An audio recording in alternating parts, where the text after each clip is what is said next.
Stories that don't waste your time at WJBF.com. When it comes to choosing a lawyer after an accident, local experience matters. I'm Austin Jackson. I've been helping accident victims in Augusta, Aiken, and the entire CSRA for over 10 years. And I'm ready to help you right now. Call Austin Jackson, the Augusta guy. Children First on News Channel 6 is sponsored by Bridgestone. Now on News Channel 6 at 5, employees walking out in Rich Spring. Why some are asking who's in charge in town. As your News at 5 starts now. Live from Television Park, this is WJBF News Channel 6 at 5. Good evening, everyone. I'm Jenny Montgomery. Thank you so much for joining us. Coverage you can count on begins with the city of Louisville receiving its first reimbursement checks for cleanup and damages nearly a year since Hurricane Helene. Graham Lee has more on the progress at the city and county levels. Just weeks away from the one-year anniversary of Hurricane Helene, state lawmakers are helping the city of Louisville get federal dollars to go towards the next phase of storm recovery. Back in February, city and county leaders called for help from the state after missing the 120-day FEMA deadline for full reimbursement. But since then, cleanup for Louisville is in the rearview mirror. We've been able to get most of the other things done, such as road repairs, sidewalk repairs, natural gas piping repairs, and things of that sort. Now, thanks to Senator Max Burns and Representative Brian Prince, the city has now received 6 checks from GEMA for a combined $1 million. The funds will go towards 8 projects on the list, as well as restocking reserves. We never know what will happen in the future, another hurricane or, God forbid, some other natural disaster. But it allowed us to avoid having to take out a loan. While Louisville is making strides, county leaders say there's still a lot of work they see left to be done. We had a lot of major damage on homes that a lot of people suffered from it and are still suffering from it. And we still got trees in people's front yards that have always had a manicured, nice lawn. The county administrator says the next steps in the process is finishing debris removal in different parts of the county and replacing culvert pipes damaged by the storm. We had about I think 9 culvert pipes that were washed out, and they're funding those. The county has finished about half of those projects, those culvert pipes. The other half that we have left to do are smaller ones that should be finished over the next couple months. Now, city leaders say the biggest and most important of the 8 projects these funds are going towards is the Independence Day here at the city park. City leaders are hoping to get it reopened in time for festivities they have planned for this December. In Louisville, Graham Lee, WJBF News 6.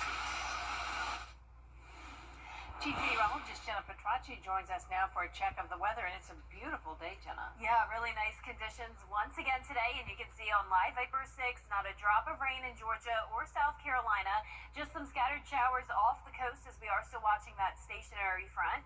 But here in town, abundant sunshine with a light breeze coming out of the northeast. Our current temperatures are on the cooler side again today, only getting to around 80, 81 in Augusta, Aiken, you're at 79, McCormick only at 78 this evening, 80 in Gibson, 81 in Sandersville, and 78 in Edgefield. Relative humidity is lower today than it was yesterday. We had some higher values in our southern line counties where there was more cloud cover.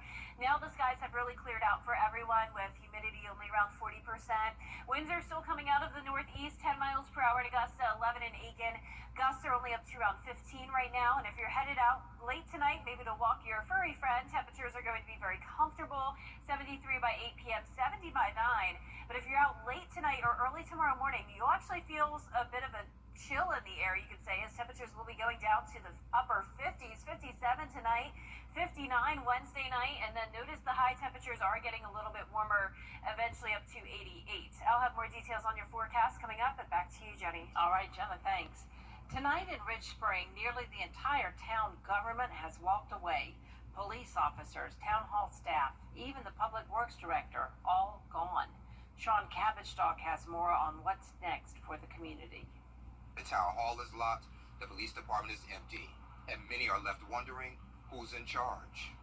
7 of the town's 10 employees resigned after the recent mayoral election. That includes the police chief, town clerk, and public works director, leaving just 2 public works employees and a part-time officer. We've had a lot going on, and there's still a lot goes on in this little town. Former police chief Jerry Grenier says he tried to leave the department in order before resigning. I had spoke to the one part-timer that was going to stay on, and about coming back full-time, and that we would swap positions, that he could possibly come back on full-time and maybe even be the chief. And New Mayor James Williams, who took office Monday evening, said he had no idea those resignations were coming. I've been hearing things here and there. I didn't feel comfortable enough to even comment off of any of the rumors that I was hearing due to the fact that I had not been sworn in yet. For now, Rich Spring is relying on Saluda County deputies to patrol the town. Any calls coming through Rich Spring, they are still handling those calls, that we're still being monitored by Saluda County.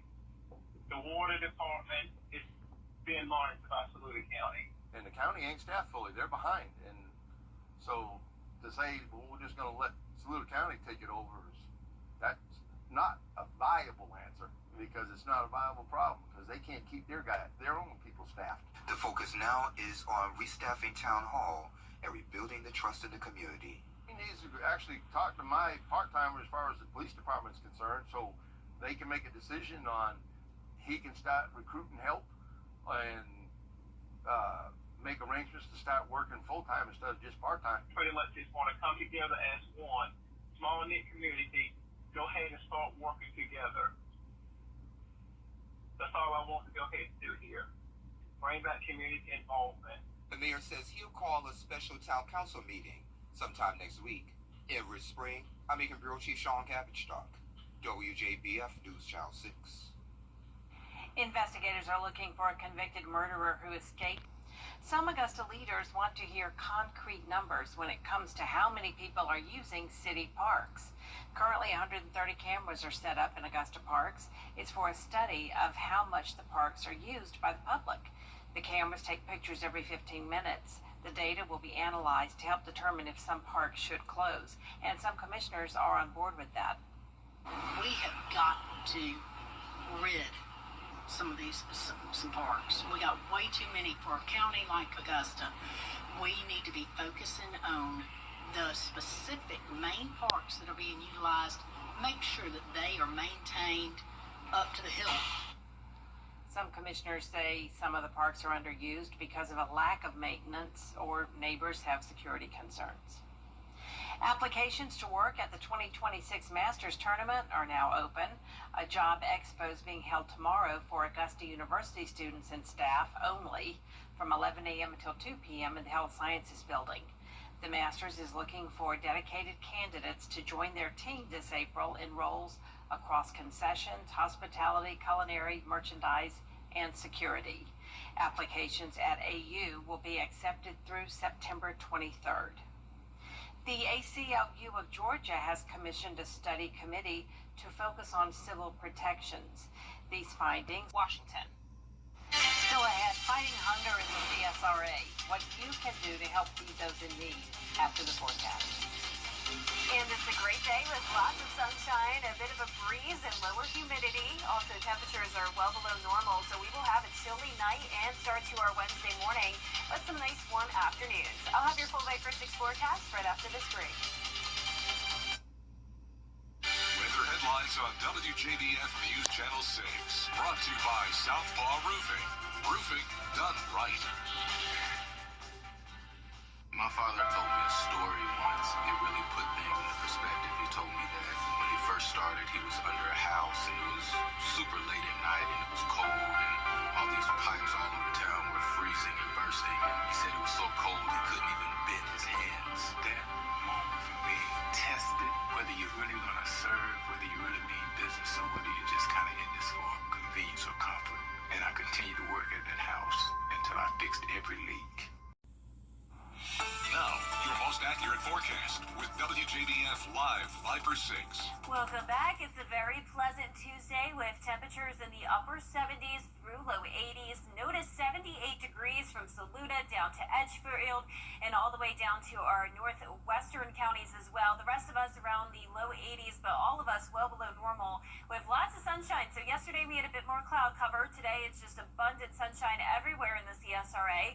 High pressures overhead. That's keeping us dry and bringing in those lower humidity values. Then down towards the south, a different story for Florida. Lots of cloud cover, rain, and it's all due due to this stationary front that's been lingering down there, and it's not moving anytime soon. Now for us, we're going to continue to see the nice weather thanks to that high pressure. It is going to get pretty chilly for the start of our Wednesday morning. 57 degrees. That'll be the chilliest it's been in quite some time. Then we're going to go down or up into the mid-80s once we get to the afternoon, 85 degrees. Low temperatures will rise a little bit more back to the 60-degree mark on Friday, nonetheless below average all the way through next Tuesday. Average low is 67. Now we also have below normal chances of rain. Notice the farmer's forecast is still looking good with only that first phase of drought for just a small portion of our viewing area, parts of Screven and Jenkins County. No rain in the forecast today, and over the next 7 days it's going to continue to stay dry. So we'll be keeping an eye on the drought monitor. It could end up becoming a problem eventually if we don't see much rain, because notice so far for the month of September we've only picked up less than 1/10 of an inch of rain. So right now on our futurecast, we are going to stay dry. Winds coming out of the northeast, a light breeze tonight up to around 10 miles per hour. Going into our Wednesday morning, a few passing clouds. Really not much going on though, but as I mentioned, Florida is still dealing with the impacts of that stationary front over the next several days. But here in town, it's just super quiet. So are the tropics. No tropical systems are expected to form over the next 7 days here in the Atlantic Basin. Now, way out towards the west of us, in the Pacific Basin, that's where it's a bit of a different story. They do have a potential area of development. They also have Tropical Storm Kiko. This is just to the east of Hawaii. You can see Tropical Storm Kiko is weakening, winds down to 40 miles per hour now, and not looking bad at all. Still a great day to be in Hawaii. They do have that tropical storm warning, though, and the high surf warning for the rest of this evening. And you can see Kiko will weaken as we go into the rest of the week. But that's all that's going on in the tropics. We'll take it. We are just a day away now from the peak of hurricane season. Lows tonight going to be chilly, especially in those northwestern counties, down to 55 degrees. Everyone in the CSRA will get below 60 tonight. Highs tomorrow are going to be in the mid-80s across the board, and that 10-day forecast is showing a ton of sunshine to look forward to now through the weekend. Then we'll see a bit more cloud cover developing as we go into next week with just a slight chance of rain, but even that chance of rain just at 20%. So it really looks mostly dry over the next 10 days. Beautiful. Okay, thank you, Jenna. September is Hunger Action Month, and the Golden Harvest Food Bank is trying to shine a spotlight on the growing hunger crisis here at home. This is the 18th year of the National Call to Action. This month, there will be events to engage with the community. You can volunteer, donate, or wear orange to help raise awareness, and post on social media. This lets people know that hunger affects everybody. Orange is the color of hunger. It's a Feeding America designated color. It's very loud, it's very bright, it's very recognizable. So, you know, just to show hunger isn't everybody's issue. It's not a specific person, it's not a specific way, it's not a specific way of life. It affects everybody. To learn how you can help, head to goldenharvest.org. Up next, buying a haunted house. How you can get your hands on the inspiration for the Conjuring franchise after the break. Hodgesford.com. Hey guys, it's Anna Christina here for Roof Savers, and we're proud to introduce our proven, lab-tested, patent-pending Renew It 17, the only asphalt shingle preservation product that provides 17 continuous years of coverage for your roof with just one application and one treatment. Renew It 17 has been rigorously field tested and proven effective on over 1 million square feet of surfaces across the United States. If you're concerned about the age of your roof, leaks, black streaks, or the little tiny rocks from your roof ending up in your gutters or driveway, we're here to help. The Roof Savers 3-step process includes a comprehensive roof tune-up to address nail pop-ups and replace missing shingles. We then soft wash your roof to remove algae and black streaks. Finally, we apply patent-pending Renew It 17. And Roof Savers is the only asphalt shingle roof and multi-surface technology company tested and approved by the Wounded Warrior Program. America's #1 choice for roof preservation. Roof Savers. Save your roof, save your money. A house famed for its supernatural connection is going up for sale. The infamous Conjuring House in Rhode Island is on the auction block. Sarah Gurnelli reports. Another twist in the real-life saga of the Conjuring House in Burrillville. The home made famous by the 2013 blockbuster hit, The Conjuring. The property was foreclosed on and is going up for auction on Halloween. We have real concerns about what's going to happen with the property. who buys it and what their intentions are with it. The farmhouse was made famous by the 2013 blockbuster The Conjuring. Owner Jacqueline Nunez opened it to paranormal enthusiasts until the town council pulled her entertainment license last year, citing safety issues. Don Sullivan and his family live across the street. From my understanding, the house is in pretty poor condition. The foundation, the roof, lack of any fire suppression units. Justin Manning from JJ Manning Auctioneers will be heading up the auction at the property next month. He's expecting a big turnout. It should be really interesting because this is not just a local sell or a regional sell. It's not even national. It's truly international. I expect that there's probably a police detail. I expect people will be in costumes. Manning says the auction will be held outside and bidders won't be able to enter the house. They must arrive with $25,000 in a check in their name.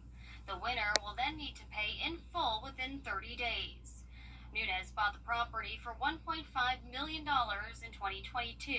Manning says it's unclear what it will go for now. Usually I can get someone to, hey, will you open it up for me at $500,000 or $700,000, whatever it may be. The auction announcement comes as the Conjuring franchise released its latest movie last week, which had fans of the film like Sean Matthews from New Jersey stopping by the house. I'm a big fan of horror, and obviously I've seen all the Conjuring movies. I wish I had enough money to purchase it. It's very exciting. Meanwhile, Sullivan says he hopes whoever buys the property next will keep the neighborhood in mind. As neighbors, we would hope that the new owners respect our rights, our desire for some peace and quiet, work with us. And that does it for us this half hour, but there's more coverage you can count on coming up at 5:30, including Illinois leaders pushing back against the president's plans to send the National Guard to Chicago. Next.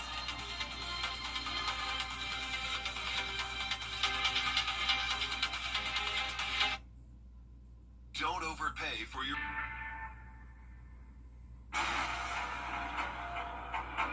Are you feeling the pains of a bad 18-wheeler wreck? I've got this.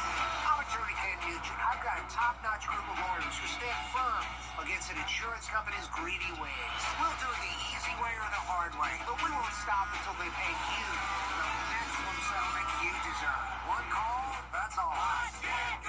Call Ken.com. Bye-bye now. That's right. Run to mommy. Memory and thinking issue. The Live Viper 6 Skyview Network, sponsored by Terry Lambert Hyundai. Live from Television Park, this is WJBF News Channel 6 at 5:30. Good evening, everyone. I'm Dee Griffin. Thanks so much for joining us on News Channel 6 at 5:30. Topping today's headlines, back in February, the city of Louisville called for help from the state after missing the 120-day FEMA deadline for full reimbursement after Hurricane Helene. Well, thanks to state leaders, after nearly a year, the city has received its first reimbursement checks for cleanup and damages. In Rich Spring, nearly the entire government has walked away. 7 out of the 10 city leaders, including the police chief, town clerk, and public works director, have resigned. New Mayor James Williams says he was sworn in with no idea of the departures. He says he'll call a special town council meeting next week on the issue. In South Carolina, there's another push to bring back prayer into the classroom. The bipartisan bill would require student religious expression to be treated equally to secular viewpoints. We'll have these headlines and more at 6, but first. Coverage you can count on continues with local leaders in Illinois vowing to fight the Trump administration. Now, your most accurate forecast with WJBF Live Viper 6. Welcome back. It's another beautiful day. Starting out with a look at our Terry Lambert Hyundai Skyview cam over at Wellstar MCG Health. Barely any cloud cover, and we're sitting at a nice 81 degrees. Feeling like 81 as well. Humidity is not an issue today as it's down to 38%. Dew points are in the low 50s, and we have a northeast breeze coming in up to around 10 miles per hour. Upper 70s north of I-20, low 80s down towards the south. You can see here on satellite and radar that there's just a few passing clouds, but zooming out, no rain here in Georgia or South Carolina. High pressure's in control for us. Though it's a completely different story just a few hundred miles down towards the south, as Florida is in a pretty wet setup here, all thanks to the stationary front with low pressure in the Gulf. Now for us tomorrow, we are going to stay exactly like this, so you don't have to worry about that stationary front bringing us any rain. Now the difference tomorrow is that it will be a little bit chillier in the morning, 57 at the 7 o'clock hour, then getting up to 85 later on. Low temperatures are going to stay below average over the next several days, eventually up to 64 next Tuesday. Nonetheless, it will be on the cooler side. Now, still nice and warm in the afternoon, though, so a little bit of something for everyone if you still want some warmth. It's going to be here, 88 on Thursday and Friday, and then look at next week, 92 Monday, 91 on Tuesday. Now, for the next few days, though, dew points remain pretty low, around the 60-degree mark, so not going to see any rain with those low dew points, keeping it at 0% all the way through next Tuesday. So our futurecast really not showing much tonight. The skies stay clear. We'll have that northeast breeze, a few fair weather clouds passing by at times, but that's about it. That stationary front is just not moving. That'll continue to bring rain to Florida, but here in town, no other systems moving in, and no tropical systems are expected to develop over the next 7 days. You really can't ask for more for this time of the year. I mean, typically we are seeing the peak of hurricane season. There's been times during this time of the year where we could have several areas to watch out there in the Atlantic Basin, but that is not the case this go around. September 10th, tomorrow, is the peak of hurricane season. Of course, we could still have tropical systems form all the way through November, but things are definitely looking pretty good for us right now. Lows tonight down to 55 in our northwestern counties. Highs tomorrow are going to be in the mid-80s across the board. Average high is now 89. 10-day forecast showing us right at average on Sunday, 89 degrees then. 92 on Monday of next week, then we'll be hovering around the upper 80s to low 90s by the middle to end of next week with just a slight chance of rain, but really just a beautiful start to September. I know some people want the rain, but it's great for outdoor plans. This is really nice. No complaints at all. Thanks a lot. Well, coming up, an elementary teacher whose goal is to make sure every child understands schoolwork. We'll have more on this week's Golden Apple winner after the break.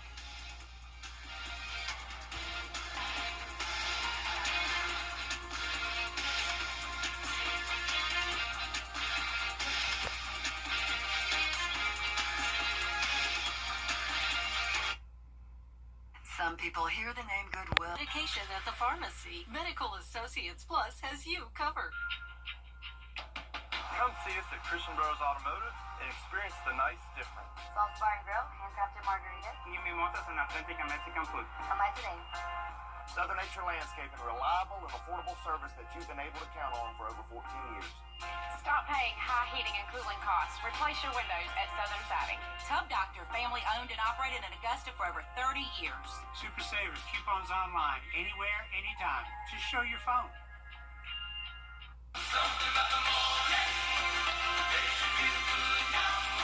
You know that I love you. Good morning, Augusta.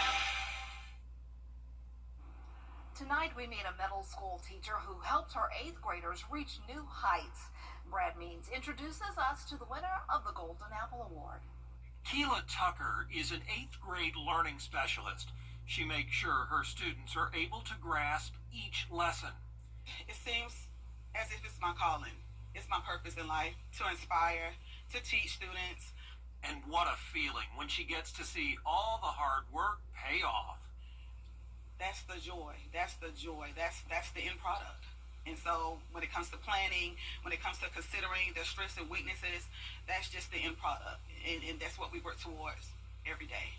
Mrs. Tucker will tell you it takes a village to make sure each student has what they need to succeed. It's embedded in our curriculum. It's embedded in our culture. We have to collaborate. We collaborate weekly and sometimes daily for the benefit of our students' education, for the benefit of student growth and achievement. And as this new school year continues, these bright young people know they're right where they're supposed to be. Students need us. They need to be in a place, a safe place that's a refuge for many of them, a safe place of persons who care, genuinely care for not only their education, but the whole person. All part of the high standards and the pursuit of excellence at Grovetown Middle School. In Grovetown, Brad Means, WJBF News Channel 6. And congratulations. Well, if you know a teacher who deserves the Golden Apple Award, please let us know. Just go to WJBF.com, find the Golden Apple link, and fill out a nomination form. That's all the time we have for this half hour. We'll have more coverage you can count on coming up next at 6, including more on the study into Augusta's parks. Those details up next with Jenny.